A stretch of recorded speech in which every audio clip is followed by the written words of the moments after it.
Bridal ബൊക്കെയൊക്കെ ഏകദേശം നിറയെ മൊട്ടും പൂക്കളായി തുടങ്ങിയിട്ടുണ്ട് കേട്ടോ. അപ്പം ഞാൻ കട്ട് ചെയ്തൊരു വീഡിയോ ഇട്ടിട്ടുണ്ടായിരുന്നു. ഒരു 2-3 ആഴ്ചയായിട്ടുണ്ടാവും ഏകദേശം. കട്ട് ചെയ്ത് കഴിഞ്ഞത് നമുക്ക് നല്ല മഴയൊക്കെ കിട്ടി. അതുകൊണ്ട് തന്നെ പെട്ടെന്ന് അത് വള്ളിയൊക്കെ പടർപ്പായി കയറുകയും ചെയ്തു. ഇപ്പോൾ വള്ളി കയറുന്നത് മുഴുവൻ നിറയെ മൊട്ടാണ് കേട്ടോ. ഇല കുറവായിട്ടും മൊട്ട് നിറയെ ഉണ്ട്. അതാണ് ഒരു പ്രത്യേകത ബ്രൈഡൽ ബൊക്കേൻ്റെ. നമുക്ക് എപ്പോഴും പൂക്കളുണ്ടാവും. ഇതിപ്പോൾ നമ്മളിതിന് ഈ പൂക്കൾ കഴിഞ്ഞ് ഒന്നും കൂടി വെട്ടിക്കൊടുത്താൽ വീണ്ടും പൂക്കളായി. അത് പ്രത്യേകിച്ച് പൂക്കളുണ്ടാവുന്ന സീസണൊന്നും ഇല്ല കേട്ടോ.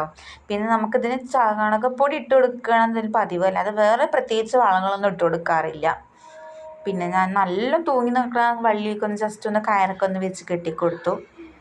പിന്നെ നല്ലൊരു എന്താ പറയുക, നമുക്ക് വള്ളിച്ചെടിയാക്കി പടർത്തി ഉണ്ടാക്കാൻ പറ്റുന്നൊരു ചെടി തന്നെയാണ് കേട്ടോ ബ്രൈഡൽ ബൊക്ക.